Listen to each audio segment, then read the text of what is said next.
menos, de los realizados a lo largo de todo este 2022. ¿De qué vamos a hablar hoy?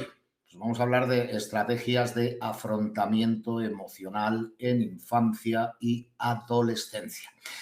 Hoy es jueves 15 de diciembre, son las 5:30 de la tarde y les agradecemos infinitamente, como siempre, que estén con nosotros. Tenemos grandes bloques, 5, nada más y nada menos, en los que nos vamos a ocupar de todas esas estrategias vistas desde múltiples puntos de vista. Lo que nos gusta hacer siempre en esta campaña de Recurra Ginso, Una mente sana empieza en la infancia, que continúa un año más y continuará, si todo va bien, el próximo año y no tiene por qué ir peor.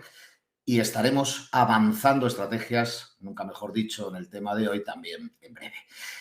Estamos intentando además normalizar acudir al psicólogo, concienciar sobre la importancia de cuidar tanto el cuerpo como la mente de niños y adolescentes, prevenir desde la infancia, evitando así males mayores después. Y esperamos al menos estar poniendo nuestro granito de arena en todo ello.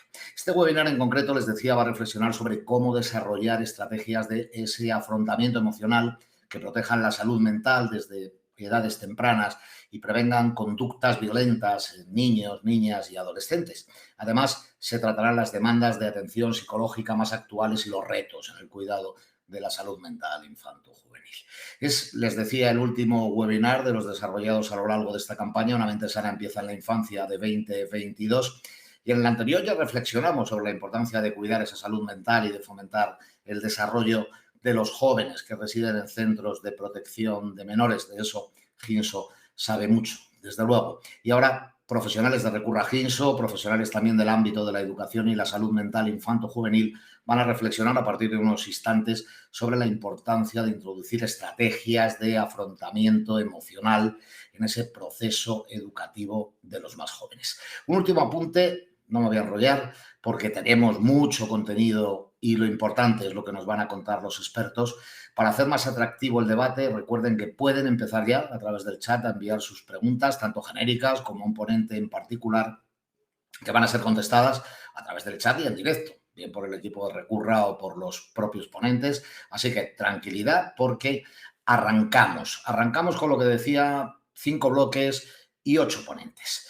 Por lo tanto, bloque número 1, 17:32. Es decir, que son las 5:32, que les vuelvo a dar las gracias a todos y que aprovecho para presentar el bloque y saludar a la primera de nuestras invitadas, a los dos primeros, porque van a compartir sin duda ese planteamiento en torno a la importancia de la educación para dotar de habilidades emocionales a niños, a niñas y también a adolescentes. Marian Sánchez, muy buenas tardes.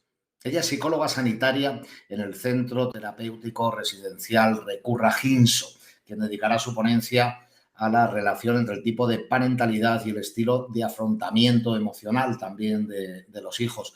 Marian, muy buenas tardes. Buenas tardes, Constantino.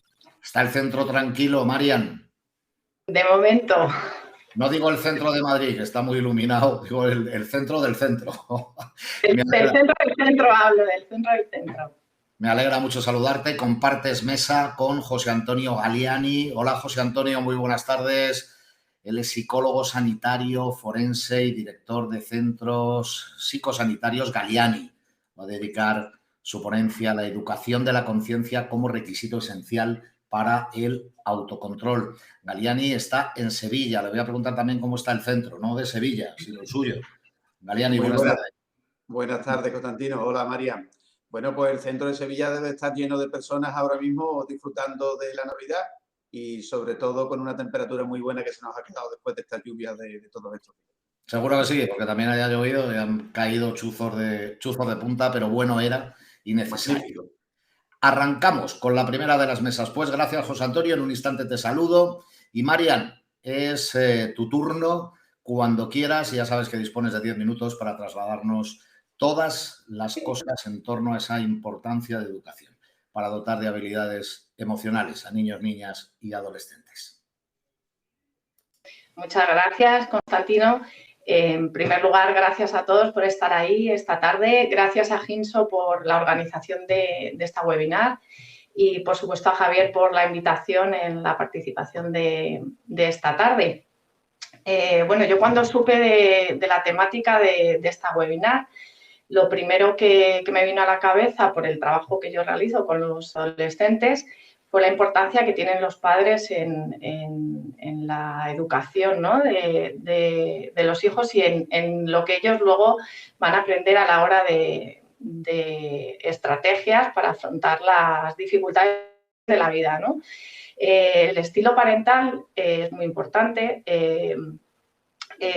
Bueno, en lo que consiste es que los padres ejercen la autoridad dentro de su familia, ¿no? Dentro de su hogar.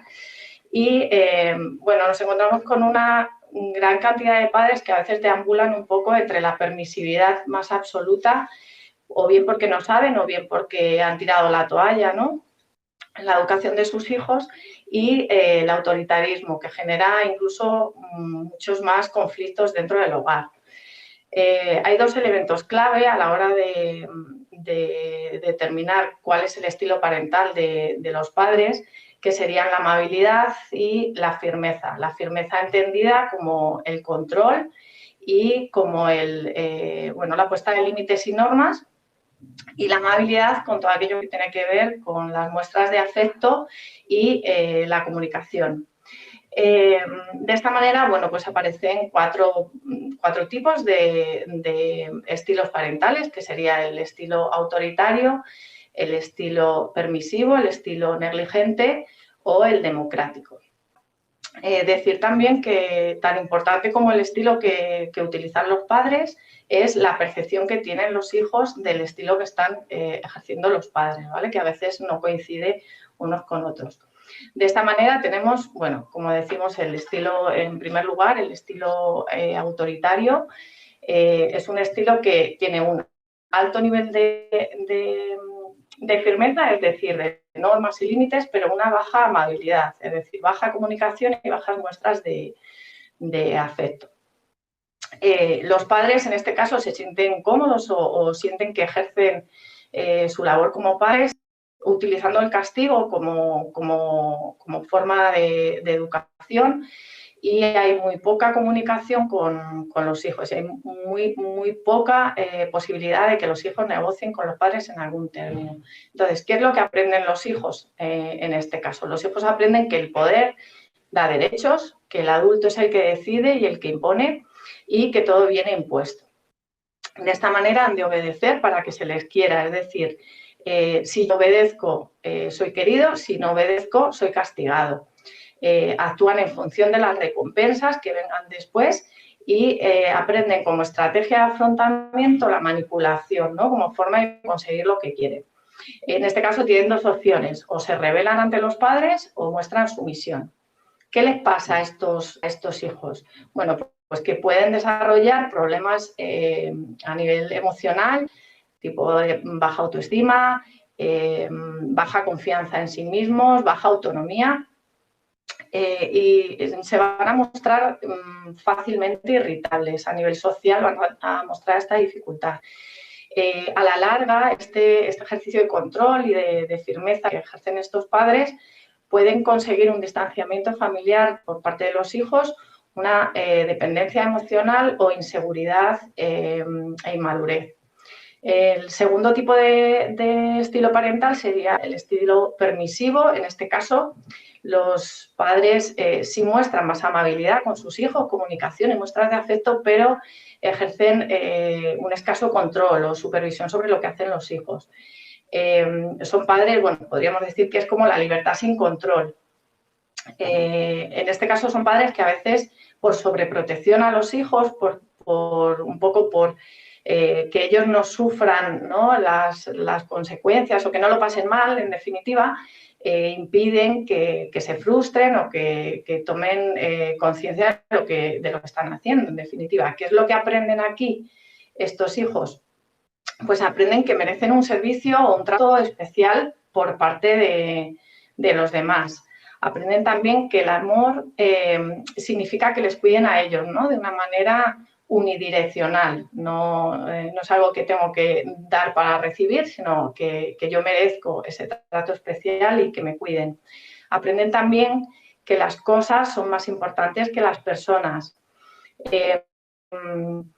les cuesta mucho sentirse molestos, les cuesta mucho frustrarse y por lo tanto no van a ser capaces de enfrentarse a los retos, ¿no? a las dificultades, porque no están acostumbrados a eso, sino a que se lo resuelven desde fuera, ¿no? ¿Qué les pasa a estos niños? Aparentemente son niños alegres, son niños espontáneos, pero debajo de todo eso aparece una baja autoestima, hay baja autonomía, hay vez, hay impulsividad y aquí aparece como estrategia para gestionar sus emociones la edad, ¿no? Son niños que tienen conductas agresivas. El tercer grupo, estilo parental que nos encontramos sería el estilo negligente. En este hay una baja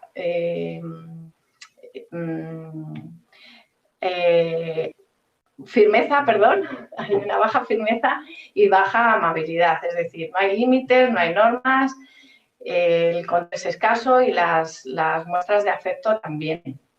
Son padres que han desistido de educar a sus hijos o que no ejercen su labor parental directamente. ¿Qué ocurre aquí? ¿Qué es lo que aprenden estos hijos? Pues básicamente aprenden que no importan, que ellos no importan, que la única alternativa que tienen es rendirse o buscar pertenecer de cualquier forma. Y algo muy importante que aprenden, que sienten culpabilidad porque sus padres no les quieran, ¿no? De esta manera piensan que tienen que ser de una determinada forma para conseguir el afecto. ¿Qué ocurre aquí? ¿Qué les va a pasar a estos niños? Pues que van a mostrar un desarraigo, infelicidad y que van a pasar posiblemente desapercibidos y van a mostrar tristeza. En la adolescencia, seguramente, estos niños, aparte de las dificultades que muestren también a nivel escolar, que son muy visibles, son adultos a pertenecer de cualquier forma, es decir, van a buscar cualquier camino, ninguno sano, para sentir que pertenecen a algún sitio, ¿no? Y aquí aparecerían las conductas de riesgo. El último grupo, el último estilo parental sería el estilo democrático, o una parentalidad positiva, podríamos decir, que sería como el equilibrio entre la amabilidad y la firmeza. Tendríamos un alto nivel de comunicación por parte de los padres y de muestras de afecto. En este caso, los padres muestran una comunicación abierta, con preguntas abiertas, bidireccional, y los padres dan importancia no solo a los logros, sino a lo que van consiguiendo los hijos. Ya voy, Constantino, ya voy terminando. ¿Qué aprenden aquí los hijos? Bueno, los hijos aprenden que la libertad va acompañada de responsabilidad, aprenden respeto, aprenden a resolver conflictos, aprenden, que yo soy parte de la familia, pero no soy el centro de la familia, y aprenden que yo soy responsable de las cosas que hago y de las consecuencias que tengo tienen que ver con lo que yo estoy haciendo.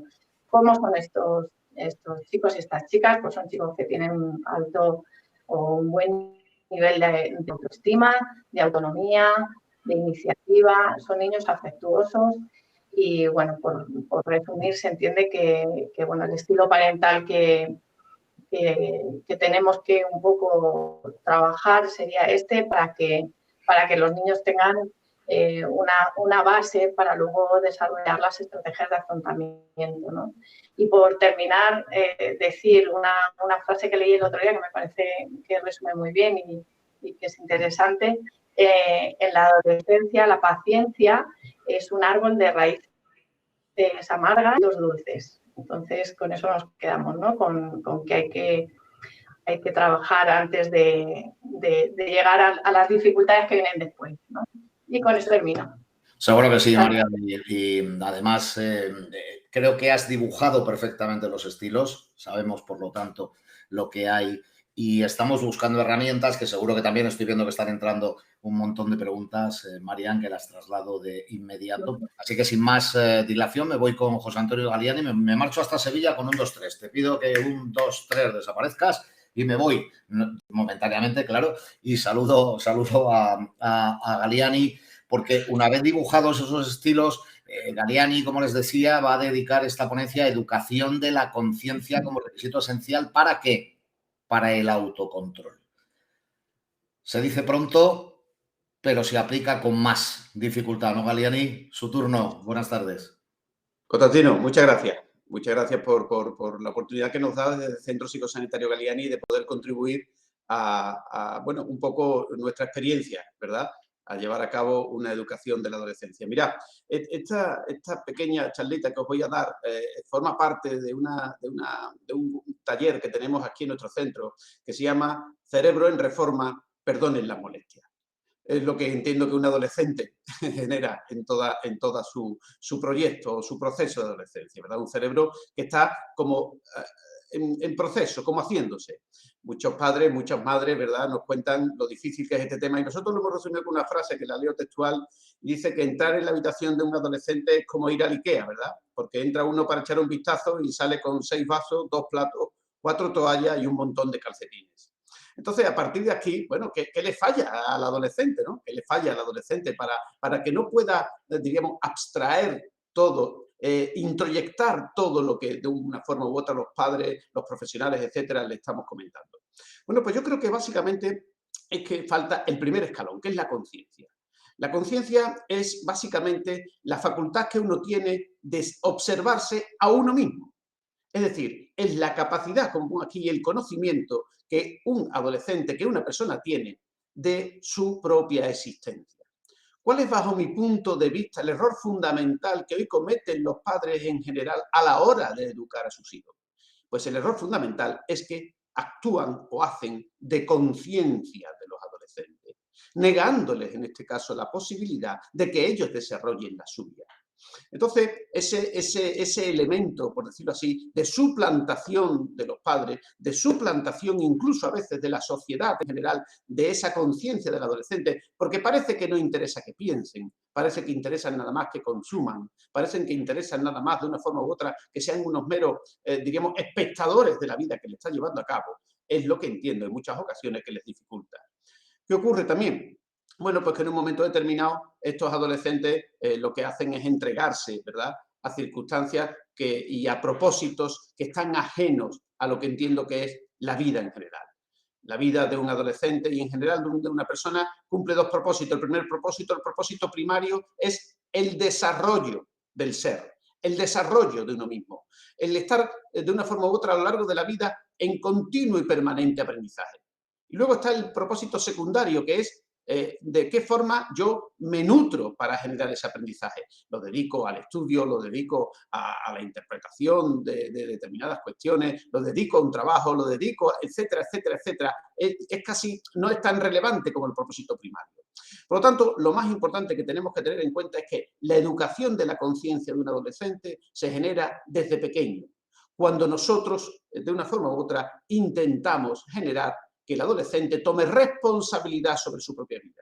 ¿Y cómo toma responsabilidad? Pues básicamente generando consecuencias naturales, combinado a veces con reforzadores negativos, reforzadores positivos, los mal llamados a veces castigos y recompensas, para que esa situación se dé.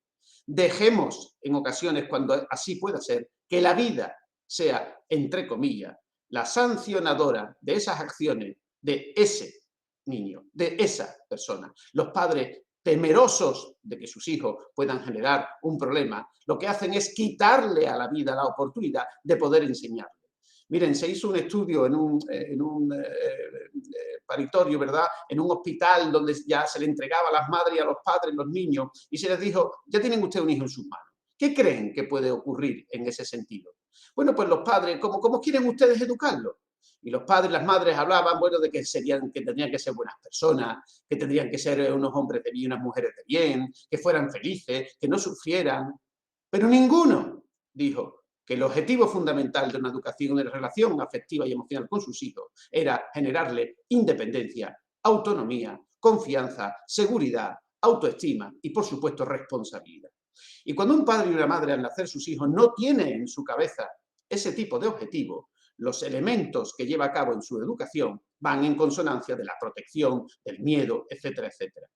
Hoy día, es verdad que estamos ante la generación de padres mejor informadas de la historia que no formadas, pero también estamos ante la generación de padres más temerosa, más miedosa a la hora de relacionarse con sus hijos. ¿Qué es lo que ocurre? Pues que al final esto es como una partida de póker, yo lo digo en muchas ocasiones, ¿no? Yo creo que hay un croupier que es la vida, que reparte cartas, y bueno, a nuestro hijo adolescente esa vida no le da nunca repóker de ases, ni color, ni nada, le da trío, dobles parejas, un full de vez en cuando, y nosotros cogemos muy buenas cartas, porque somos, por decirlo así, las personas que de una forma u otra tenemos el mayor control sobre esa situación. ¿Cómo puede ganar un adolescente una partida o un padre o una madre? Pues lo gana básicamente yendo de farol. Es decir, apostando en un momento determinado con emociones que la mayoría de las veces son prestadas, porque al adolescente la emoción le dura un milisegundo, apostando con emociones, con estados de ánimo, con palabras, etcétera, etcétera, y los padres se asustan y lo que hacen es que no van, que no ven nunca las cartas que tienen sus hijos. Yo creo que es importante con los adolescentes jugar siempre con las cartas boca arriba. Es decir, poner encima de la mesa es importante las cuestiones que tenemos y expresárselo con total, diríamos, autenticidad y sobre todo transparencia, dentro, evidentemente, conociendo la personalidad de ese hijo y de esa hija y siempre de una forma u otra haciéndolo de una manera constructiva. Por lo tanto, la educación de la conciencia no es más que la observación de la inconsciencia que todos llevamos dentro. La inconsciencia es esa parte no examinada, esa parte, por decirlo así, más oscura de cada uno. Los adolescentes, por el propio desarrollo cerebral, hace que esa parte no examinada, ¿verdad? Esa manera asociativa, esa manera más bien integrativa, esa manera de predecir las consecuencias de sus actos no sea la más adecuada. Entonces, de una forma u otra, es importante que esos padres desarrollen esa conciencia generándole una situación de, por decirlo así, conexión con la vida. Esa conexión se produce, lo decía Confucio hace ya más de 2600 años, educándolo con un poquito de frío y un poquito de hambre. Así es como le decía Confucio. Muchas veces los padres no son conscientes que no les deben de dar a sus hijos todo lo que pidan, porque muchas veces solo piden para ver hasta cuánto puede coger. Entonces, cuando de una forma u otra esa situación se va generando y los hijos van creciendo en un concepto de que todo es absolutamente o está puesto a su servicio, con una educación, como yo digo muchas veces, ¿verdad?, que parece omnipotente ante todas las cuestiones y los padres parecen parques temáticos, no están formando la conciencia de sus hijos. Están, de una forma u otra, lo que están llevando a cabo es que generen una mayor inconsciencia, una falta de conocimiento sobre lo que es la vida en general. Entonces, no lo estamos conectando con la vida, no lo estamos conectando con la realidad. ¿Qué ocurre? Pues que llegan a esa época, ¿verdad?, de adolescente, donde la frustración aparece por las relaciones afectivas, donde la frustración aparece por muchas veces las cuestiones académicas, donde la frustración aparece en su relación con los iguales, donde la frustración aparece realmente en todo su esplendor por lo que es la vida misma, y se genera una situación de gran desencanto, de gran frustración, de gran decepción. Y así, bueno, pues los padres, lejos de entender que esto, bueno, pues no es más que el principio de su desarrollo con la vida, que es la primera vez que les pasarán esas cosas, pero seguramente no será la última, hacen y generan un mayor grado todavía de darles la chapa, ¿verdad?, como vulgarmente se dice. Eso por un lado, cuando no, de mayor protección en esa línea. Entonces, ninguna forma ni otra lleva a cabo esa educación de la conciencia. Ocurre también en un momento determinado que cualquier cambio que tengamos que operar en un adolescente tiene que ir precedido de un cambio a nivel mental y a nivel emocional. Yo creo que en muchas ocasiones los padres, cuando llegan a la consulta, nos piden, denos estrategias, dale herramientas a mis hijos, dile lo que tiene que hacer, pero el campo no está arado. Por decirlo de alguna manera, no se ha dejado ni siquiera en barbecho durante un tiempo. Ese cerebro, esa conciencia del adolescente no está preparada para llevar a cabo lo que es ese tipo de adquisición de esos conocimientos. Por lo tanto, la educación de la conciencia de los adolescentes viene básicamente por hacerles comprender que la vida es su verdadero tutor y que nosotros solo somos una guía para ponerlos en contacto con esa existencia que tienen que desarrollar. Y me callo, Constantino, porque no quiero pasarme del tiempo. No se pasa, porque lo cuenta tan bien que no he tenido más remedio que quedarme prendado. Fíjese, Galiani, me ha pasado algo. Hablaba usted de introyección, que es una palabra, en fin, no muy trabajada, ¿no? Me ha venido a la cabeza mi infancia, adolescencia, más, porque estaba en la Facultad de Psicología en Somosaguas, el profesor Pinillos, y una definición, yo creo que era de Freud, como mecanismo de defensa del yo. No sé si la comparte o no la comparte, pero no me quedo con las ganas de decírselo. Así decía Freud. La introyección es un mecanismo, creo que estoy citando bien, de defensa del yo. Yo estoy completamente de acuerdo con esa cuestión, pero fíjate que es un yo, en este yo es un yo no tanto freudiano, sino un yo más bien de conciencia, es decir, ese ego, es decir, esa, vamos a decirlo así, necesidad de desprendernos y de desarrollarnos en un sentido, vamos a decirlo así, bueno, pues antinormativo, ¿no? Donde yo voy queriendo o haciendo un poco lo que quiero. Yo soy el centro del universo, yo soy, por decirlo así, quien tiene todo a mi alrededor y mis padres están a mi servicio, la vida está a mi servicio y, en definitiva, mi existencia no es más que, bueno, pues esa vida que genero, pero que todo está a mi disposición. Esto en 2 minutos, ¿no? El chiquillo ese que nació, Constantino, ¿verdad? Que era muy pequeño, hijo único, nieto único, 3 tatas a su alrededor, todo el mundo pendiente, el niño muy sano, pero no hablaba. Y empieza a desarrollar, ¿verdad? 3 años, 4 años, 5 años, la tata, la tita, los padres, el niño muy bien, pero no hablaba. Con 20 años el chiquillo seguía sin hablar. Y un día estaba ese chiquillo, Constantino, con 40 años en la cama, ¿verdad? Y llegó su madre para llevarle el desayuno. Y le pone el desayuno encima de la cama. Y el niño es así, toma un poquito de café y le dice a la madre, mamá, que al café le falta azúcar.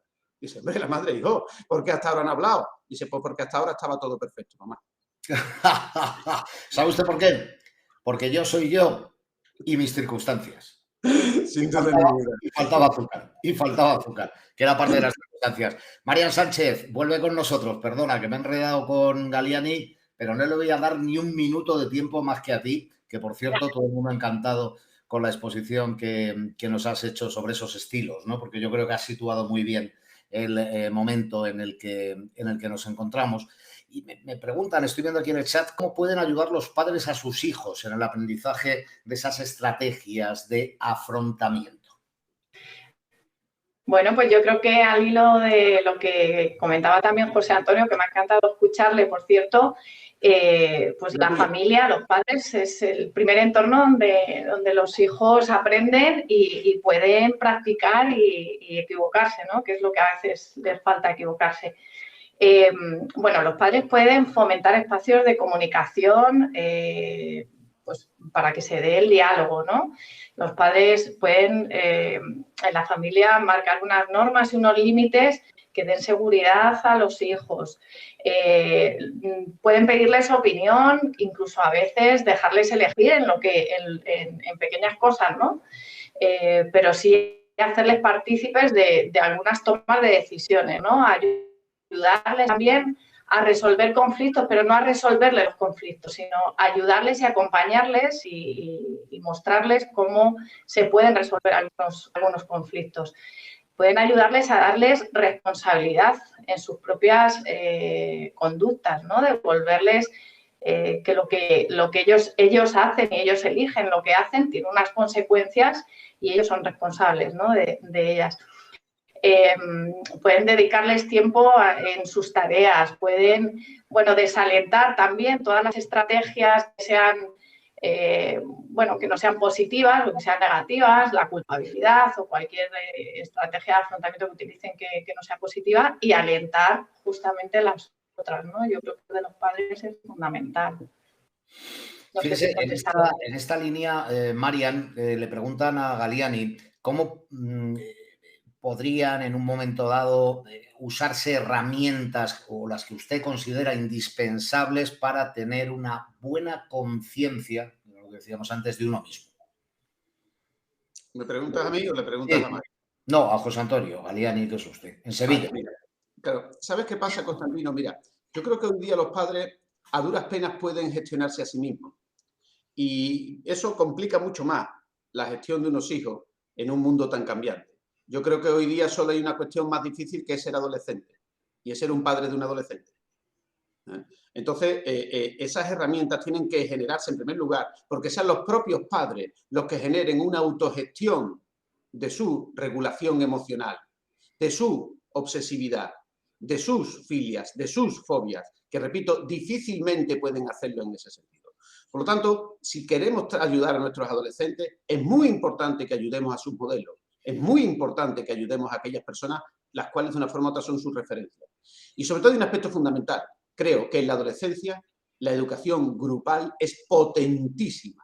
El hecho que se genere una educación de la conciencia a nivel grupal hace que la adherencia, hace que la frecuentación y la calidad del trabajo terapéutico aumente exponencialmente en muchas ocasiones. Por lo tanto, creo que esa herramienta, cualquiera que sea, necesita un vehículo transmisor, en este caso el grupo de iguales, Constantino, que ayuda muchísimo más que en una relación uno a uno con un terapeuta y, por supuesto, mucho más que con los padres solamente. Una muy personal, Marian, que veo en el chat. Yo soy padre, he ejercido un estilo de los que hablabas de crianza negativo durante la niñez. ¿Podría remediarlo como adulto, Marian? Es decir, ¿hay posibilidad de recuperar el paso perdido? Pues yo quiero pensar que sí, porque si no, menuda profesión hemos elegido, ¿no?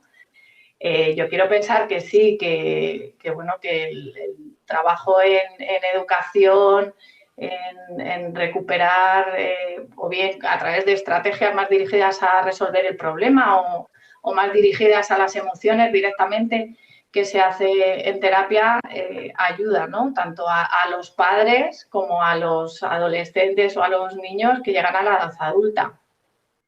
Sí, hay que arrojar luz. ¿Cómo no? Estoy leyendo los comentarios. Dice, qué buena frase de Marian, ayudarles a resolver conflictos, no a resolverlos.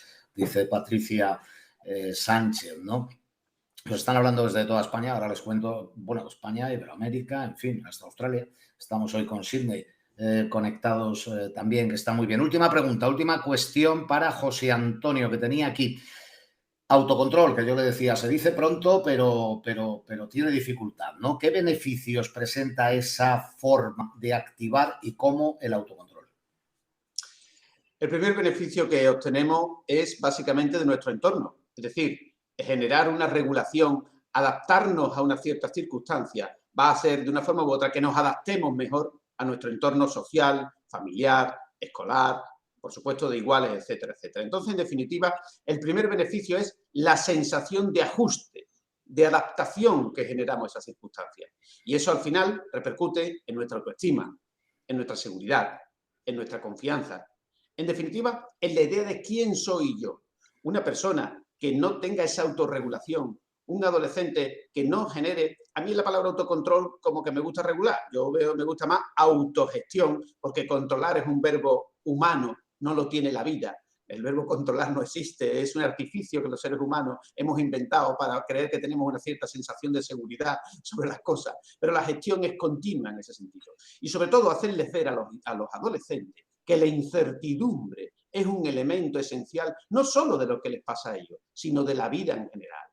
La única certidumbre, Constantino, que tenemos es que hay una incertidumbre, que todo cambia. Y los adolescentes, a veces, ese cambio, pues entienden que es algo como una amenaza, en vez de verlo como una oportunidad.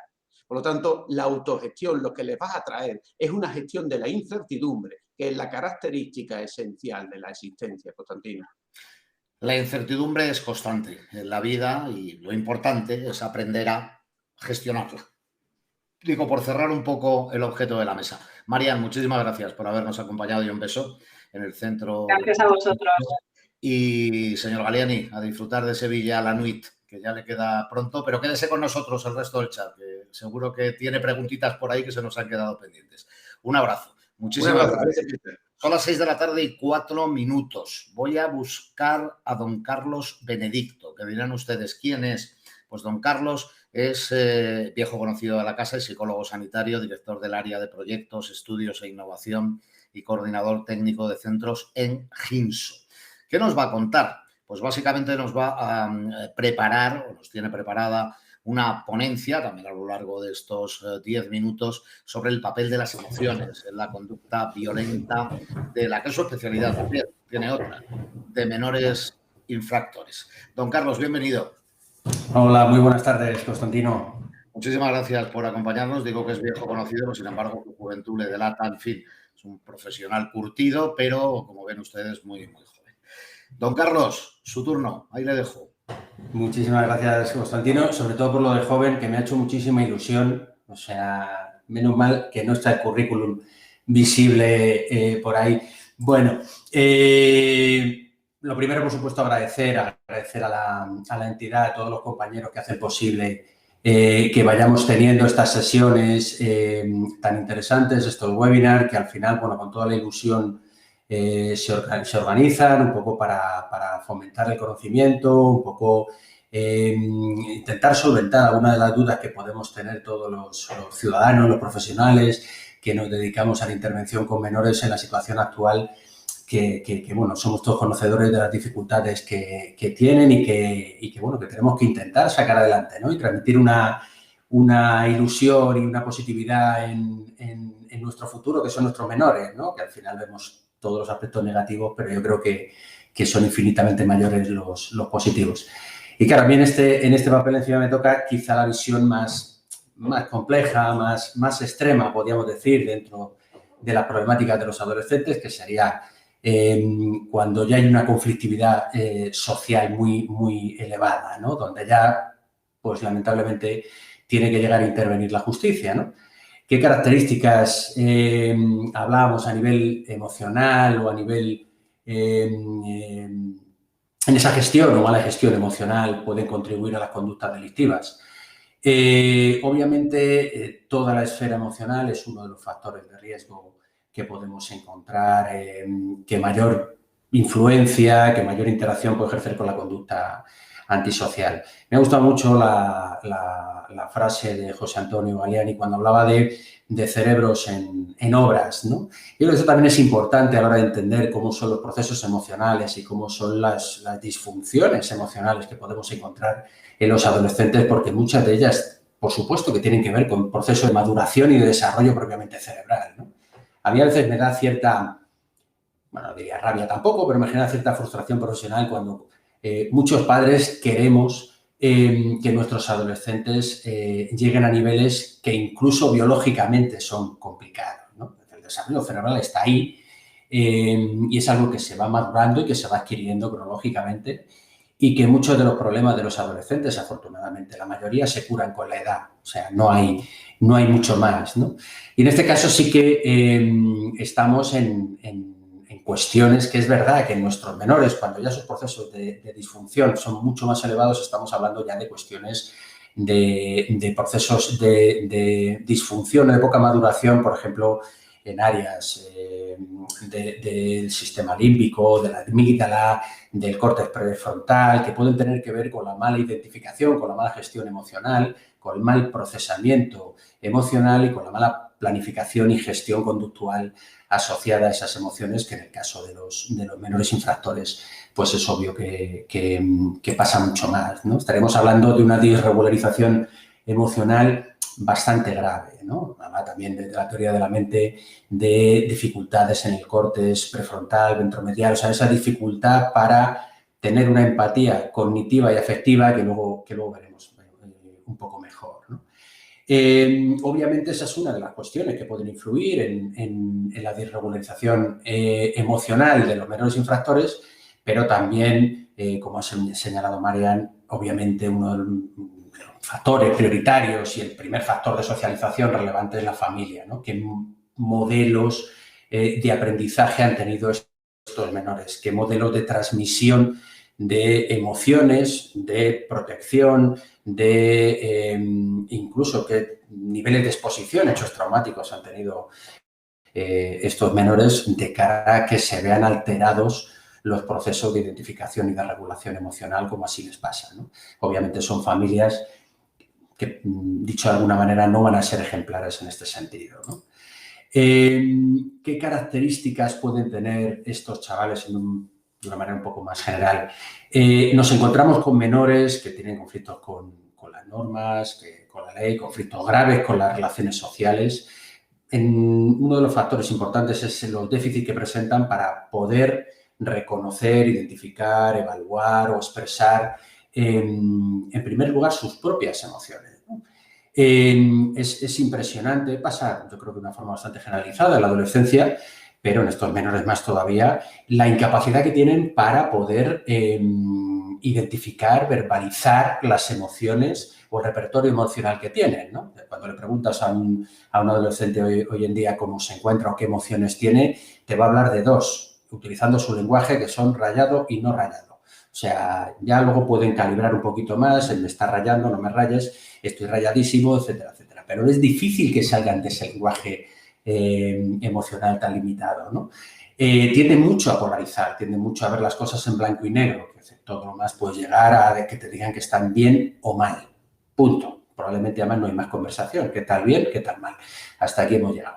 Tienen muchas dificultades para analizar también los componentes de una emoción, ¿no? Una emoción al final es un proceso, un resultado dentro de un proceso que tiene distintos componentes que a la hora de querer modificarlo necesitamos que vayan viendo cuáles son esos ingredientes porque esta es la solución para el manejo, ¿no? También son chavales hoy en día que tratan de evitar constantemente las emociones negativas. ¿Por qué? Porque no toleran la frustración. Estar mal es algo insoportable.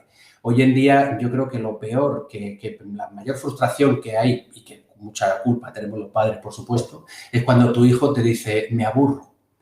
Y entonces es cuando, como padres, nos entra una crisis de ansiedad brutal porque tu hijo se está aburriendo, ¿no? Cualquier emoción negativa que tengan es absolutamente insoportable para el niño y para los padres también, por supuesto. No vaya a ser que, como dice nuestro compañero Javier Urra, al ser de cristal se nos rompan, ¿no? Bueno, en algunos casos llegan también estas alteraciones en los menores infractores a representar incluso ya niveles, podríamos decir, alexitímicos, ¿no? De dificultades ya extremas en cuanto a reconocimiento, identificación y capacidad, tanto las propias como las ajenas, capacidad de identificar y de definir y de delimitar las emociones propias o ajenas, ¿no? En cuanto a las emociones ajenas, es todavía peor, ¿no? Los menores infractores sí que se ha estudiado y se ha visto bastante claramente que los perfiles más extremos, más duros, tienen especiales dificultades para reconocer emociones negativas. Emociones negativas especialmente relacionadas con la ansiedad de la persona que tienen enfrente o de la tristeza o miedo del que tienen enfrente, lo cual puede ser un problema grave, incluso a la hora de cometer delitos y que esté relacionado de una manera bastante directa. Si yo no reconozco que el otro está sufriendo, si yo no reconozco que el otro tiene miedo, si yo no reconozco que el otro está triste, puede incrementarse la agresividad de una manera exponencial, ¿no? Esto tiene que ver incluso con los límites más extremos con lo que podría ser denominado como el callous emotional o la psicopatía, ¿no? Rasgos psicopáticos que evidentemente nos encontramos en algunos de los perfiles con los que tenemos que trabajar, ¿no? A veces también les pasa que ahora interpretar emociones ajenas, cuando son ambiguas o cuando deberían ser inocuas, ellos las interpretan como negativas, ¿no? Esto pasa mucho con la interpretación o lo que se denomina el sesgo de atribución hostil, ¿no? Estas cosas ahí, ¿no? Muy de discoteca, donde me ha mirado mal el otro y voy a por él. Bueno, eso genera una relación directa con la agresividad, una relación directa con la conducta agresiva clara, ¿no? También tienen déficits en el reconocimiento de la empatía cognitiva y afectiva, entender la emoción de los demás y entender no impregnarse de las emociones de los demás. No les llegan, no les impregnan y eso dificulta mucho las intervenciones. Problemas en regulación emocional por reactividad, son hiperreactivos, hipervigilantes y con tendencia casi constante a esa irascibilidad. Y ya en el plano todavía más extremo que decíamos, ¿no? Casos ya más graves de pura insensibilidad emocional, dificultad, yo diría con unas raíces claras fisiológicas de incapacidad de identificar, de tener una resonancia emocional, o también algunos con una instrumentalización emocional bastante desarrollada, que han ido aprendiendo a manejar mucho a través de sus emociones y de las de los demás a jugar con lo que quiero conseguir, ¿no? La amenaza, la coacción, etcétera, etcétera. Simplemente para terminar, ¿qué hacemos o qué tratamos de hacer? Bueno, revertir todas estas dificultades es un proceso que implica unas intervenciones multifocales, o sea, no es una intervención muy complicada, que sobre todo vamos a trabajar a nivel individual, a nivel grupal y a nivel familiar, ¿no? Tratamos de intervenir con las familias como uno de los elementos generadores de estas dificultades y donde vamos a encontrar soluciones. No son las familias más colaboradoras del mundo, pero tenemos que intentarlo. A nivel emocional, que reconozcan sus propias emociones, que aprendan a delimitar y a establecer la relación de los factores causales y donde yo me empiezo a elaborar ideas y condiciones que son disfuncionales y que me generan emociones que luego no sé controlar y que acaban desembocando en conductas disfuncionales, ¿no? Y un poco esa es la base del autocontrol. Y luego el refuerzo del grupo. La ayuda del grupo es muy importante en el momento de reconocerse ellos mismos y de utilizar al grupo como dinamizador, motivador y canalizador de ese cambio, ¿no? Bueno, ya veo que estás ahí, Constantino. No quiero pasarme del tiempo y esto es un poco lo que en el breve espacio que tenemos quería comentaros. Muchas gracias. 6 de la tarde, 15 minutos. Gracias, Carlos, como siempre. También te digo, confianza. Nos conocemos hace unos años, estás rayado muy chungo, que te aburren mazo. Entonces, vamos a entender las dos partes. Te aburren mazo. Es que no sé qué hacer. Bueno, así nos manejamos. A veces hay cosas que hacer. Mira, te preguntan precisamente qué emociones presentan normalmente los jóvenes que internan en un centro de menores. A ver, emociones presentan como todos los demás, ¿no? El problema es cómo son, la incapacidad que tienen a la hora de gestionarla, ¿no? Evidentemente son menores más reactivos, sobre todo. O sea, lo que vamos a encontrar sobre todo son chavales con un gatillo muy fácil, ¿no? Chavales que ante un estímulo que aparentemente puede ser neutro y que en otro caso no desembocaría una reacción desproporcionada, pues en ellos sí, ¿no? Decía un chaval que ingresó por un delito de lesiones graves, pues venía motivado porque le habían tirado un borrador en una clase, ¿no? Y claro, él miraba como diciendo, ¿y qué querías que hiciera? Pues le partió una silla en la cabeza a un compañero, ¿no? O sea, la desproporción y el desajuste es más lo característico, no en sí la emoción, ¿no? Pero entonces, ¿cómo trabajáis esas emociones? Claro, la desproporción existe, pero ya se ha producido el hecho. ¿Se puede anticipar? Sí, sobre todo esa es la clave, ¿no? O sea, intentar que no lleguen a ese nivel de descontrol emocional, ¿no? Cuando ya estás en una emoción de 9 sobre 10 es muy difícil de entrar en autocontrol, lo sería para ti, lo sería para mí, ¿no? O sea, que identifiquen sobre todo cuál es la escala y cuál es la cadena conductual que nos va a llevar hasta ahí, ¿no? Que es decir, ¿dónde tenemos que poner el remedio? Tenemos que ir mucho antes, a cómo procesas, a cómo empiezas a identificar las primeras señales fisiológicas y cómo tu cabeza empieza a interpretar como hostil un gesto que no tiene nada hostil. Y a partir de ahí que no llegues a esa emoción de 9 sobre 10 y que se quede una emoción de un 4, que un 4 es fácilmente controlable, ¿no? Fíjate, nos entra una pregunta de Rafael. Dice, buenas tardes, soy miembro de los cuerpos y fuerzas de seguridad, graduado en trabajo social. Me gustaría plantear una cuestión, ¿hasta qué punto puede tener influencia el lugar? Estábamos hablando del grupo. Que puede tener influencia el lugar donde se vive, el barrio, más incluso que la familia en estos perfiles, pregunta de infractores penales. Hombre, al final la delincuencia no es un factor, no viene por un único factor causal, es una interacción entre distintos factores. Los modelos ambientales hacen más influencia, destacan más, ¿no? Aspectos contextuales y del barrio y demás. La familia influye, los iguales influyen, la capacidad personal influye, el consumo de drogas influye, o sea, todos los factores tienen un peso que depende, ¿no? De cómo cada menor pueda gestionar o pueda también tener factores de protección que pueden hacer un contrapeso. El barrio en sí, pues depende de qué tipo de iguales con los que se relaciona dentro del barrio, depende del acceso que tenga a consumo, depende del acceso que tenga a recursos también, porque hay recursos de intervención social que pueden estar ayudando, puede contribuir. Como concepto de barrios habría que desmenuzarlo un poco más, pero claro que sí, que el contexto influye, por supuesto. Muchísimas gracias, don Carlos, un placer, como siempre. Muchas gracias a ti. Con presencia, 6 de la tarde, 18 minutos, estamos en este webinar de Recurra Ginso. Cambiamos de escenario, nos vamos con Blanca Vázquez, ella es psicóloga clínica de Centros de Atención Primaria de Madrid, es además experta en abuso sexual infantil y su ponencia se titula genéricamente Demandas de atención psicológica para la población infanto-juvenil en atención primaria. Saludo a Blanca, no sé si la tengo por ahí. Blanca Vázquez, muy buenas tardes y bienvenida. Vamos a intentar entrar. Hola Blanca, muy buenas tardes. Estabas ahí peleándote, pues sé que tienes ordenador nuevo, pero estás bien, no te preocupes. No te oímos, tendrías que activar el micrófono. Si puedes activar el micrófono, Blanca. Sí. Ahora sí, ahora sí.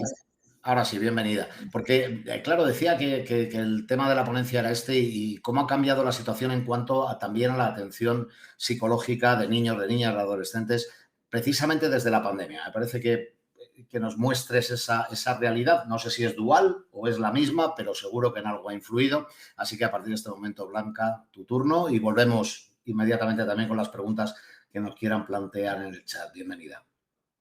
Bueno, pues muy buenas tardes a todos, muy buenas tardes, Constantino. Muchísimas gracias por haberme invitado a este evento que de verdad me está encantando.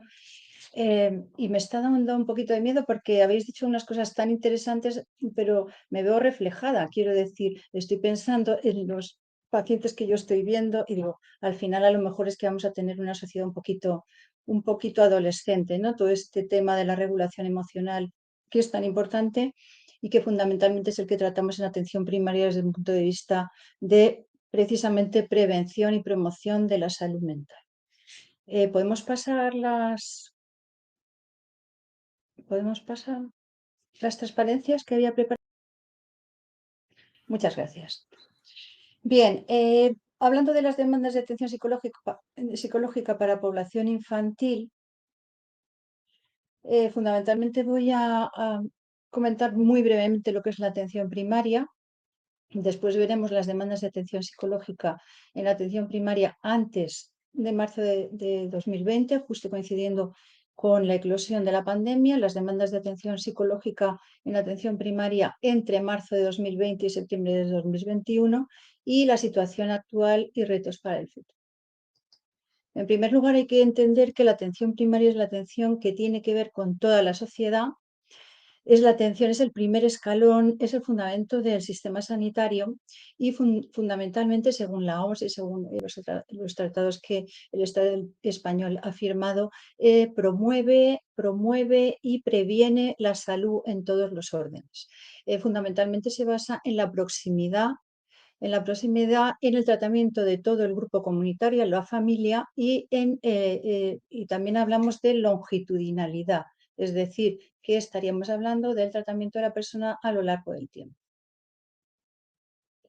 En cuanto a la atención primaria, hacernos una pequeña idea de qué población infantil estamos hablando, que tenemos en tratamiento o que tenemos bajo la supervisión de médicos, pediatras, comadronas, etcétera, en la red de la atención primaria. Pues estamos hablando alrededor de 1.193.861 niños en la Comunidad de Madrid. Estamos hablando de la población hasta 17 años, según los datos de servicios sociales del año 2021. En cuanto al dato total de España, estaríamos hablando de los alrededor de 8.323.929. Es decir, evidentemente, si se trata de atender a toda la población, vemos que hay una población muy importante. Bien, ¿cuál era la demanda de atención psicológica infanto-juvenil en la atención primaria antes de marzo de 2020?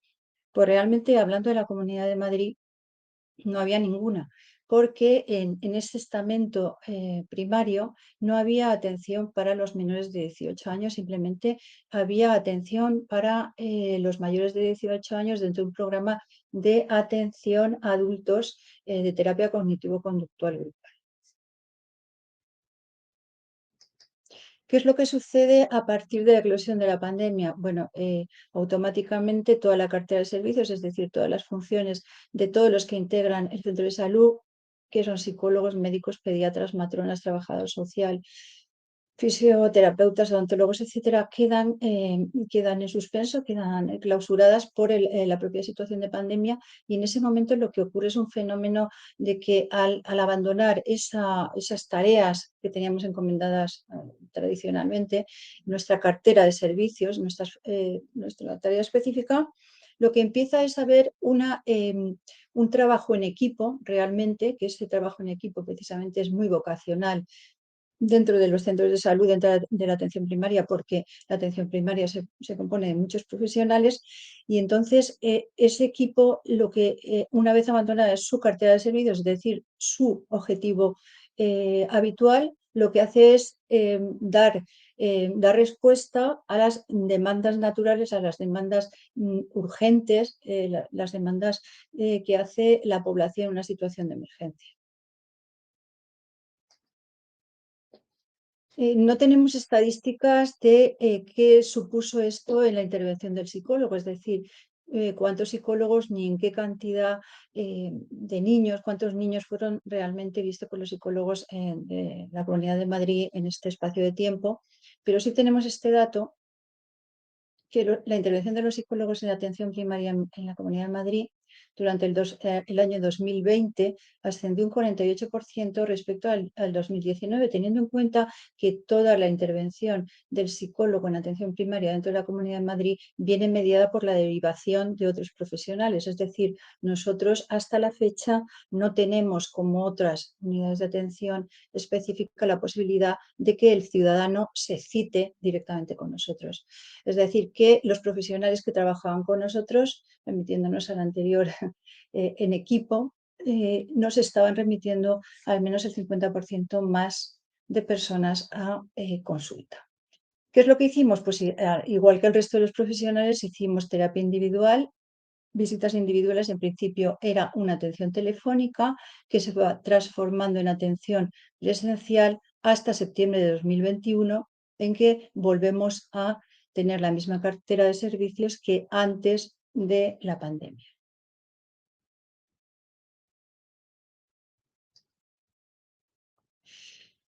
Haciendo mención de que, como he explicado, no tenemos una estadística ni sobre cantidad de niños que hemos visto, ni sobre temática, yo les puedo hablar de mi propia experiencia. He intentado hacer un pequeño resumen de lo que yo recuerdo de la pandemia y de la mayor tasa de atención. Evidentemente, yo atiendo a estos niños por solicitud, exigencia, urgencia, emergencia en los médicos, en las enfermeras, en las personas, el resto de profesionales de salud de los centros de salud que me los remiten.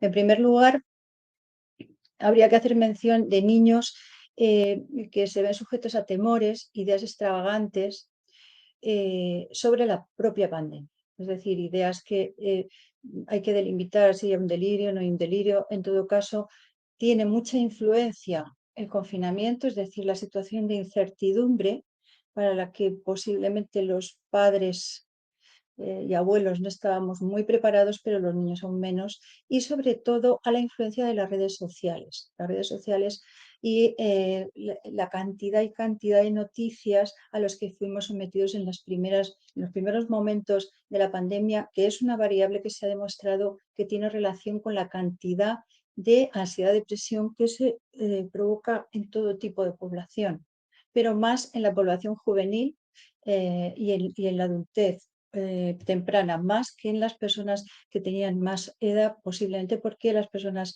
más mayores pues habíamos pasado otras crisis y habíamos desarrollado estrategias de afrontamiento que no tenían los más jóvenes. Otro tema recurrente eran problemas de ansiedad sobrevenidos tras el confinamiento, posiblemente por esa situación de incertidumbre, en menores que se veían, volvían a su vida habitual, a lo que llamábamos entonces la nueva normalidad, pero que no era la normalidad anterior. Por otro lado, otro problema muy consultado, muy enviado a consulta era la conducta alimentaria en adolescentes, problemas de conducta alimentaria. Esto, curiosamente, viene tanto de parte de los padres de estos adolescentes como de los propios adolescentes a petición propia. La acentuación de problemas de socialización e individuación en niños con problemas previos que ya tenían problemas, por ejemplo, de ansiedad de separación, problemas de escolarización, problemas de relación en el colegio, problemas de introversión excesiva, problemas que habían sido de alguna forma quedan como encapsulados en el momento del confinamiento y vuelven a emerger en el momento en que se tienen que volver a reintegrar a su vida normal. Y el problema del duelo, que tiene que ver mucho con lo educativo, yo creo que si realmente consiguiéramos desde atención primaria generar una prevención suficiente en cuanto a educación emocional, nos podríamos ahorrar muchísimas consultas en psicología y en psiquiatría. En cuanto al duelo, pues pienso que no estamos educando para el duelo a los niños, posiblemente los adultos tampoco estamos educados, y el duelo considerado como un estado patológico cuando no lo es en absoluto. El grupo de la población adolescente con autonomía sanitaria solicitó, o al menos yo desde luego recibí a bastantes chicos y chicas. Algunos venían por problemas de conducta dentro del entorno familiar, llevarse mal con los padres, no conducta violenta, no respetar los límites. Otros venían con problemas emocionales graves. Algunos ya estaban en tratamiento de salud mental en ese momento, pero no, los sistemas de salud mental estaban colapsados en los inicios.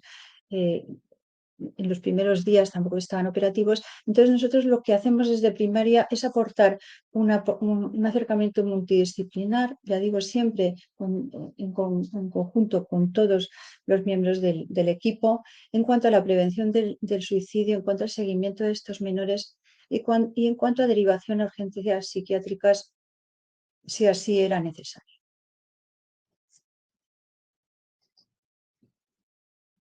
¿Cuál es la situación actual? Pues la situación actual es que a día de hoy, a 15 de diciembre, no hay ninguna demanda que nosotros los psicólogos en atención primaria podemos atender de menores de 18 años. Entiendo que este primer escalón no tiene mucha lógica que no exista, puesto que primero porque es de pura lógica, es decir, igual que el pediatra, el médico de familia, la enfermera son el primer escalón de entrada al sistema sanitario, de la misma manera pues tiene que haber este escalón también para los menores. Pero es que además ya se ha ensayado y ha funcionado en una situación de excepción sanitaria. Desde un punto de vista generalista, que es la vocación de la atención primaria, y por lo tanto lo lógico desde mi punto de vista sería que se estableciera esta aproximación de una forma organizada, coordinada, con médicos de atención primaria, pediatras, todos los componentes de los centros de salud y evidentemente en coordinación con atención especializada en los centros de salud mental infanto-juvenil.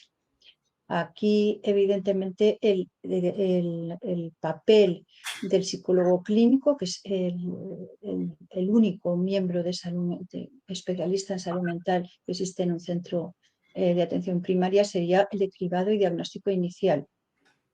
Y solución, si podemos, de aquellos casos que, como digo, en la última transparencia, ya me está llamando Constantino al orden, entenderíamos que podríamos actuar a nivel de, si hablamos, estas serían las estrategias de aproximación generalista en primaria, nuestra vocación. Entonces, desde el punto de vista de la prevención de la salud mental infanto-juvenil, promoveríamos los buenos tratos. Buenos tratos no es solamente evitar el maltrato, la superprotección es una forma también de maltrato. Es decir, esto se puede hacer desde la educación para la salud que ya tenemos instaurada en atención primaria y también la promoción del vínculo positivo, lo que nos han explicado antes en cuanto a una parentalidad positiva, un establecimiento de vínculo positivo democrático, ¿de acuerdo? Estos serían factores de tipo preventivo y luego a título de promoción de la salud sí podríamos actuar como especialistas allá donde la parentalidad biológica o incluso la parentalidad social, por ejemplo en el colegio, el bullying, ante problemas que tienen menores pero donde los problemas emocionales son emergentes, podríamos establecer terapias breves, individuales o familiares, y si ese primer escalón, digamos, no puede restaurar ese vínculo, no puede restaurar esa situación de ruptura emocional en el niño o adolescente, entonces es cuando recurriríamos a los servicios de salud mental. Evidentemente, siempre con un trabajo en equipo, ya que es la ventaja que nos aporta la atención primaria. Darnos una visión mucho más amplia de las cosas con el punto de vista de otros profesionales con los que podemos compartir el problema concreto de un menor en un momento determinado. Y muchísimas gracias a Javier Urra, que me ha liado para hacer esto. Qué raro. Y al equipo Recurra Ginso. Sois maravillosos y quiero felicitar a todos los conferenciantes porque me habéis encantado.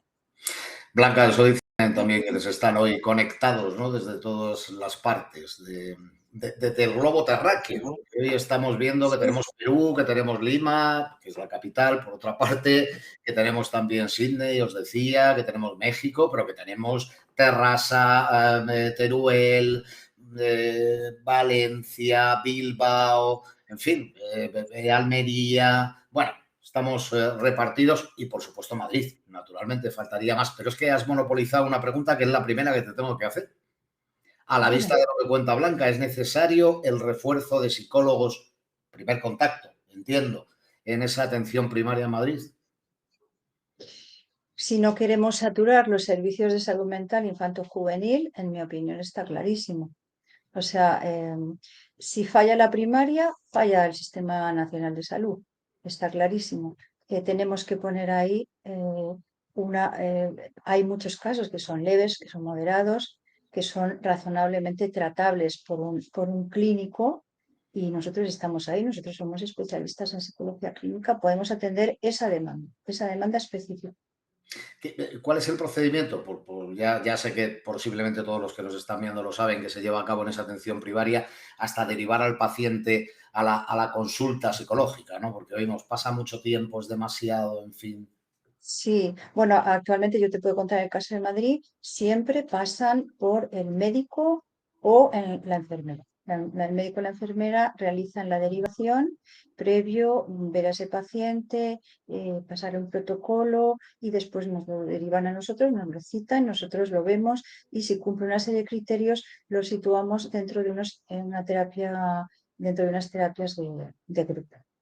Evidentemente, como esto ha sido tan rápido, se me ha olvidado comentar, el tema del grupo es esencial a la hora de la recuperación de todo tipo de vínculo que tiene que ver con el problema emocional que podemos realmente tratar también a nivel de prevención con nuestros talleres de educación para la salud. Blanca, un placer, mil gracias por acompañarnos. Seguimos Pues en el chat, si ves el alguna placer, que se nos el haya placer quedado, es mío.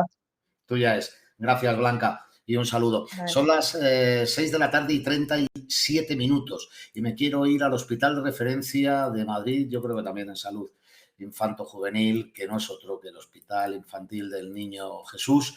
Ahí está Mar Falla, ya la tienen ahí. Hola, Mar, muy buenas tardes. Ábrete el micrófono para que te escuchemos, por favor, Mar, que podamos escuchar tu voz. No te oigo, no sé si no te oigo yo, no te oye nadie. ¿Ahora sí? Ahora sí. Ah, perfecto, perfecto. Pues buenas tardes, Constantino.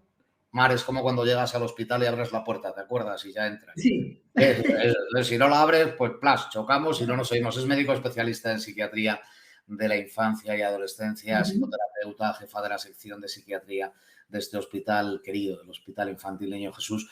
¿Y de qué nos va a hablar? Les decía yo al principio, pues de los retos en la atención a la salud mental de la infancia y adolescencia en España. Es un camino recorrido, pero desde luego, sin duda, hay que dar muchos pasos todavía, un largo camino.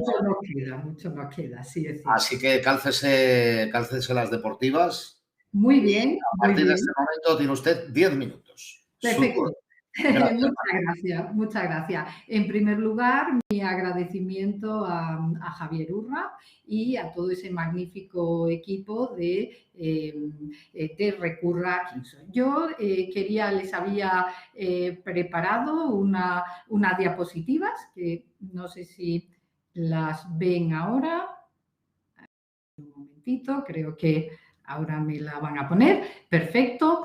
Y vamos a hablar efectivamente de los retos en la atención a la salud mental infanto-juvenil. En primer lugar, pues recordar a todos que la salud mental del niño, de la niña, del adolescente, lo definimos, como lo define la Organización Mundial de la Salud, como un estado de bienestar que hace posible el pleno desarrollo emocional, cognitivo, psicológico y social. Casi nada, ¿verdad? Lo que ocurre es que cada vez en los últimos años y luego en todo este tiempo de pandemia, como ya hemos dicho, con la incertidumbre, con todos estos duelos, con todos estos papás sobreexigidos durante todo este tiempo de pandemia, cada vez se requieren más habilidades para poder adaptarse al entorno. Sin embargo, ¿qué importancia tiene el que abordemos la salud mental infanto-juvenil? La importancia es indudable, porque casi la mitad de los casos de salud mental que se ven en los adultos tienen su origen en la infancia y en la adolescencia. Por lo tanto, poder tener una detección precoz y un abordaje en el tratamiento de esta patología va a ser muy importante. Déjenme decir algunas pinceladas acerca del enfermar psíquico en la infancia. Por una parte, como decía José Antonio Galiani, nuestro cerebro desde el punto de vista neurobiológico, y luego los otros ponentes también lo han expuesto, es un cerebro en construcción. Desde que nacemos y en los 6 primeros años de vida son múltiples las conexiones neuronales que se van formando y es mucho mayor que luego a lo largo de todo el ciclo vital. Por lo tanto, en esos momentos es muy importante porque es una ventana de oportunidades para que podamos aprender, para el aprendizaje. Luego, como verán, a partir de la adolescencia es lo que llamamos esa poda neuronal. Es ese cerebro en construcción del adolescente y que tantos quebraderos de cabeza nos suelen dar. Pero en esos momentos lo que se están haciendo es que ciertas conexiones neuronales que ya no nos sirven se desechan y se empiezan a formar otras que son mucho más importantes.